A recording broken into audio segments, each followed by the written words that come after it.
Welcome to smart जिकेमा तपाईहरु सबैलाई स्वागत छ। आज 2078 साल असार 16 गते बुधबार गोरखापत्रमा प्रकाशित ज्ञानसागर अन्तर्गतको वस्तुगत प्रश्नोत्तर लिएर उपस्थित भएकी छु।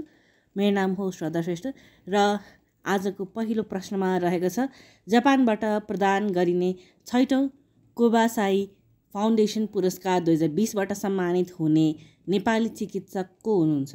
डाक्टर सुदीप श्रेष्ठ। नेपालमा क्यान्सरको उपचार तथा रोकथाममा उल्लेखनीय योगदान गरेको भन्दै जापानको कोबासाई फाउन्डेसनले डाक्टर श्रेष्ठलाई सो पुरस्कार प्रदान गरेको हो। थाइल्यान्डका डाक्टर अरुणी देचाफुनकुल र हङकङका प्राध्यापक डाक्टर टोनी मोक पनि सो पुरस्कारबाट सम्मानित भएका छन्। पुरस्कारको राशि 5 लाख जापानी येन रहेको छ। दोस्रो प्रश्नमा रहेको छ, विक्रम सम्वत 2078 असार 9मा सम्पन्न राष्ट्रिय कविता महोत्सवमा प्रथम हुन सफल प्रतिभा को हुनुहुन्छ? कविता राई भोजपुर। कविता देशको नक्साको लागि। नेपाल प्रज्ञा प्रतिष्ठानद्वारा आयोजित कविता महोत्सवमा राईको देशको नक्सा शीर्षकको कविता प्रथम भएको हो। त्यसै गरी अमृता स्मृति धादिङको कविता डढेलो पछि पनि बसन्त आउँछ द्वितीय र सविता बराल ताप्लेजुङको कविता आमा म आएँ अब, त्यस्तै निरञ्जन कुमारी चन्द बर्दियाको कविता युगिन प्रतिध्वनि र प्रकाश सिलवाल नुवाकोटको कविता बोधिसत्वको खोप तृतीय भएका छन्। त्यस्तै प्रथम, द्वितीय र तृतीय हुने कवियत्रीलाई क्रमशः 50,000, 40,000 र 30,000 रुपियाँ नगद पदक तथा प्रमाणपत्र प्रदान गरिएको छ। महोत्सवमा प्रतियोगिताका लागि नेपालसहित 9 मुलुकका 764 जना कवियत्रीका कविता प्राप्त भएकामा 41 जनाको कविता वाचनका लागि छनौट गरिएको थियो। विक्रम सम्वत 2022 देखि नेपाल प्रज्ञा प्रतिष्ठानले आफ्नो वार्षिकोत्सवका अवसरमा हरेक वर्ष असार 9 गते राष्ट्रिय कविता महोत्सव आयोजना गर्दै आएको छ। प्रतिष्ठानको प्रथम कविता महोत्सवमा भैरव अर्याल प्रथम भएका थिए। त्यस्तै अर्को प्रश्नमा रहेको छ, दोस्रो लहरको कोभिड-19 महामारीका कारण रोकिएको राष्ट्रिय अन्तर्राष्ट्रिय उडान कहिलेदेखि खुला गर्ने निर्णय गरियो? अन्तर्राष्ट्रिय उडान विक्रम सम्वत 2078 असार 10 गते र आन्तरिक उडान विक्रम सम्वत 2078 असार 17 गते। त्यस्तै अर्को प्रश्नमा रहेको छ, अन्तर्राष्ट्रिय योग दिवस कहिले मनाइन्छ? जुन 21 तारिकका दिन। यो दिवस सन् 2015 देखि मनाउन थालिएको हो। त्यस्तै मानव शरीरको सबैभन्दा सानो हाड कहाँ हुन्छ? कानमा। र सबैभन्दा लामो हाड भने तिघ्रामा हुन्छ। नेपालमा पाइने गुराँसको प्रकार कति रहेको छ? 32। त्यस्तै आइफेल टावरका डिजाइनर को हुन्? Alexander Gustave Eiffel. त्यस्तै अर्को प्रश्नमा रहेको छ, एउटै आय वर्षमा एकभन्दा बढी मुलुकमा कारोबार गर्ने व्यक्तिलाई कारोबार गरेको मुलुक वा बासिन्दा रहेको मुलुकमा मात्रै कर लिन सकिने व्यवस्था सम्बन्धी सम्झौतालाई के भनी चिनिन्छ? दोहोरो करमुक्ति सम्झौता। एक आय वर्षमा आफू बासिन्दा रहेको देशमा बसोबासका आधारमा तथा लगानी गरेको देशमा आय स्रोतका आधारमा कर तिर्नुपर्ने हुन सक्छ। यस्तो परिस्थितिमा करदातालाई दोहोरो करको भारबाट मुक्ति दिलाउन र मुलुकमा लगानी मैत्री वातावरण सिर्जना गर्न सम्बन्धित देशको आयकर कानुनद्वारा अर्को देशमा तिरेको कर मिलान गर्न पाउने वा त्यस्तो कर खर्च लेख्न पाउने जस्ता व्यवस्था गरिएको हुन्छ। करदातालाई दोहोरो करबाट मुक्ति दिलाउन घरेलु आयकर ऐनमै कानुनी व्यवस्था गरी दुई देशबीच दोहोरो करमुक्ति सम्झौता गर्ने विश्वव्यापी चलन रहेको छ। त्यसै अर्को प्रश्न रहेको छ, हात्ती प्रजनन केन्द्र कहाँ रहेको छ?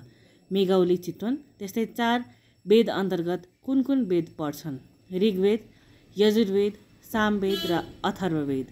4 उपवेद अन्तर्गत भने धनुर्वेद, आयुर्वेद, गन्धर्ववेद र स्थापत्यवेद पर्दछन्। त्यस्तै अर्को प्रश्नमा रहेको छ, सबैभन्दा पहिले दौत्य सम्बन्ध कायम भएको आसियान राष्ट्र कुन हो? मलेसिया। सन् 1960 जनवरी 1 तारिकका दिन आसियान मुलुक मलेसियासँग नेपालको दौत्य सम्बन्ध कायम भएको हो। त्यस्तै अर्को प्रश्नमा रहेको छ पेन इन्टरनेसनलको स्थापना कहिले भएको हो? सन् 1921 पेनको पुरा रूप पोएट्स एसेस्ट एन्ड नोभेलिस्ट रहेको छ। यस संस्थाको स्थापनामा योगदान गर्ने क्याथरिन एमी डाउसन स्कट र जोन ग्याल्सवर्दी रहेका छन्। यसको मुख्यालय भने लन्डनमा रहेको छ र यस संस्थाले लेखकहरूबीच सहयोग र सामिप्यता बढाउने कार्य गर्ने गर्दछ। त्यस्तै अर्को प्रश्नमा रहेको छ लोनली प्लानेटको स्थापना कहिले भएको हो? सन् 1972 पर्यटन क्षेत्रसँग सम्बन्धित यस संस्थाको संस्थापक टोनी व्हिलर र मौरिन व्हिलर रहेका छन्। हरेक वर्ष पर्यटकीय क्षेत्रको सूची प्रकाशन गर्ने यस संस्थाले पर्यटन सम्बन्धी पुस्तक, गाइडबुक तथा श्रव्य दृश्य सामग्रीको उत्पादन तथा बिक्री वितरण गर्ने गरेको छ। यसको मुख्यालय अस्ट्रेलियाको मेलबर्न तथा शाखा कार्यालयहरू लन्डन, बेजिङ र नयाँ दिल्लीमा रहेका छन्। त्यस्तै अर्को प्रश्न रहेको छ नेपालमा ओलम्पिक सङ्ग्रहालय कहाँ रहेको छ? काठमाडौँको त्रिपुरेश्वरमा। त्यसै दक्षिण अमेरिकामा भूपरिवेष्टित राष्ट्र कति रहेका छन्? 2वटा, बोलिभिया र पाराग्वे। त्यसै नेपालमा छापाखानाको सुरुवात कहिले भएको हो? विक्रम सम्वत 1908। राणा प्रधानमन्त्री जङ्गबहादुर बेलायतबाट फर्किँदा यो प्रेस ल्याइएको हो। प्रेसको शिरमा गिद्धको चित्र भएकाले यसलाई गिद्धे प्रेस भनिएको हो। यस प्रेसलाई थापाथली दरबारमा स्थापना गरिएको थियो। त्यस्तै अर्को प्रश्नमा रहेको छ उत्तरी ध्रुव पत्ता लगाउने रोबर्ट पियरी अमेरिका हुन् भने दक्षिणी ध्रुव पत्ता लगाउने को हुनुहुन्छ? Roald Amundsen, Norway. त्यस्तै गाउँपालिकामा अधिकतम कति वडा रहन्छन्? 21वटा वडा। सबैभन्दा बढी वडा सङ्ख्या भएको महानगरपालिका कुन हो? पोखरा महानगरपालिका, 33वटा वडाहरू रहेका छन्। त्यस्तै राणा थारूलाई आदिवासी जनजाति सूचीमा कहिले सूचीकृत गरिएको हो? विक्रम सम्वत 2077 जेठ 5 गते राजपत्रमा प्रकाशित। यो सँगै आदिवासी जनजातिको सङ्ख्या 60 पुगेको छ। मन्त्री परिषदको विक्रम सम्वत 2076 माघ 20 को बैठकले राणा थारूलाई सो सूचीमा सूचीकृत गर्ने निर्णय गरेको हो। राणा थारू विशेष गरी कैलाली र कञ्चनपुर जिल्लामा बसोबास गर्ने गर्दछन्। त्यस्तै अर्को प्रश्नमा रहेको छ स्वास्थ्य क्षेत्रमा कार्य गर्ने नेपालको कुन निकायले अन्तर्राष्ट्रिय गुणस्तरको मान्यता ISO 158192012 प्राप्त गरेको हो? राष्ट्रिय जनस्वास्थ्य प्रयोगशाला टेकु। त्यस्तै सार्कमा कतिवटा भूपरिवेष्टित राष्ट्र छन्? 3, नेपाल, भुटान र अफगानिस्तान। त्यस्तै नेपालमा नयाँ श्रेष्ठता प्रणाली कहिलेदेखि लागू भएको हो? विक्रम सम्वत 2018 चैत 2 गते। त्यस्तै मोतिहारी अम्लेखगञ्ज पेट्रोलियम पाइपलाइनको उद्घाटन कहिले गरिएको हो? विक्रम सम्वत 2076 भदौ 24 गते। करिब 2 दशकदेखि चर्चामा रहेको मोतिहारी अम्लेखगञ्ज पेट्रोलियम पाइपलाइन परियोजनाले साकार रूप लिएको हो। दक्षिण एसियाकै पहिलो क्रस बोर्डर पेट्रोलियम पाइपलाइनका रूपमा रहेको सो पाइपलाइनको उद्घाटन प्रधानमन्त्री केपी शर्मा ओली र भारतीय समकक्षी नरेन्द्र मोदीद्वारा संयुक्त रूपमा गरिएको थियो। प्रधानमन्त्री ओलीद्वारा सिंहदरबार स्थित प्रधानमन्त्री तथा मन्त्री परिषदको कार्यालयमा रहेको एक्सन रुमबाट र भारतका प्रधानमन्त्री नरेन्द्र मोदीद्वारा नयाँ दिल्ली स्थित हैदराबाद भवनबाट हाइटेक प्रविधिबाट स्विच थिचेर उक्त पाइपलाइन परियोजनाको उद्घाटन गरिएको थियो। पाइपलाइन मार्फत प्रति घण्टा 200 किलोलिटर इन्धन अम्लेखगञ्जको डिपोमा खसाल्न सकिनेछ। मोतिहारीदेखि रक्सौलको नेपाल भारत सीमासम्म 32.80 किलोमिटर र सीमादेखि अम्लेखगञ्ज स्थित डिपोसम्मको 36.28 किलोमिटर दूरीमा पाइपलाइन बिछाइएको छ। भारत बिहारको पटनादेखि अम्लेखगञ्जसम्मको पाइपलाइन 268 किलोमिटर रहेको छ। नेपालमा खपत हुने डिजेलमध्ये 70% अमलेखगञ्जबाट आपूर्ति हुँदै आएको छ। यस परियोजनाको सुरुवातसँगै भारतबाट नेपालमा हुने गरेको पेट्रोलियम पदार्थ ढुवानीमा समयको बचत, सवारी यातायातमा कमी तथा वायु प्रदूषण कम हुने विश्वास गरिएको छ। पाइपलाइनको नेपालतर्फको करिब 36.28 किलोमिटरको सुरक्षाको जिम्मेवारी नेपाली सेनालाई दिएको छ।